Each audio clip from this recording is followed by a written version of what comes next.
મારો આત્મા તમારા ઉદ્ધારની ઝંખના કરે છે. હું તમારા શબ્દમાં આશા રાખું છું. રવિવાર 26-20 એપ્રિલ 1926. આજે સવારે અમારા ધ્યાન માટે મેં ગલાતીઓને પાઉલના પત્રમાંથી પ્રકરણ 6 શ્લોક 10 પસંદ કર્યું છે. જ્યારે અન્યના લાભાર્થે કાંઈક કરવાની આપણને તક હોય ત્યારે તેમ કરવું જોઈએ. પરંતુ વિશ્વાસીઓના પરિવાર માટે આપણે વધારે ખાસ ધ્યાન આપવું જોઈએ. સુપ્રભાત મિત્રો. અમને સેવા કરવા અને દરેકનું ભલું કરવા માટે કહેવામાં આવ્યું છે. ચાલો આપણે આ શ્લોક પર ધ્યાન આપીએ. આજના સવારના ધ્યાનની થીમ છે દરેકનું ભલું કરો. ગલાતીઓને લખતી વખતે પાઉલ ખ્રિસ્ત માટે આત્મામાં ચાલવા વિશે વાત કરે છે.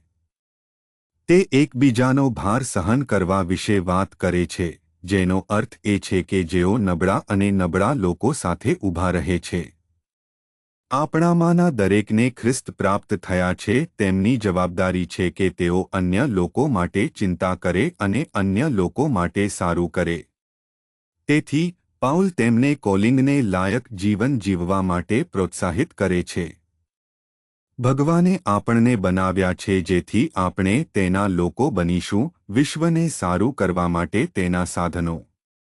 જ્યારે આપણે પોતાને પ્રભુને સમર્પણ કરીએ છીએ ત્યારે પ્રભુ ઈચ્છે છે કે આપણે મદદની જરૂર હોય તેવા લોકોને સારું કરીને તેના પ્રેમ દ્વારા વિશ્વને સ્પર્શ કરીએ.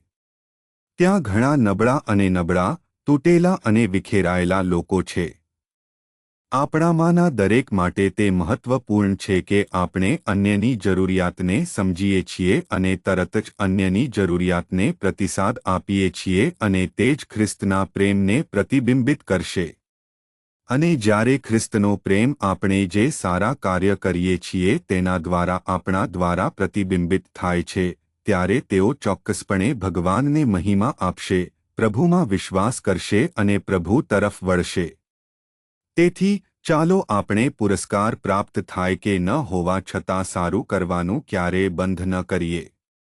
કારણ કે તે ભગવાન છે જે આપણને જુએ છે અને તે ચોક્કસપણે યોગ્ય સમયે પુરસ્કાર આપશે.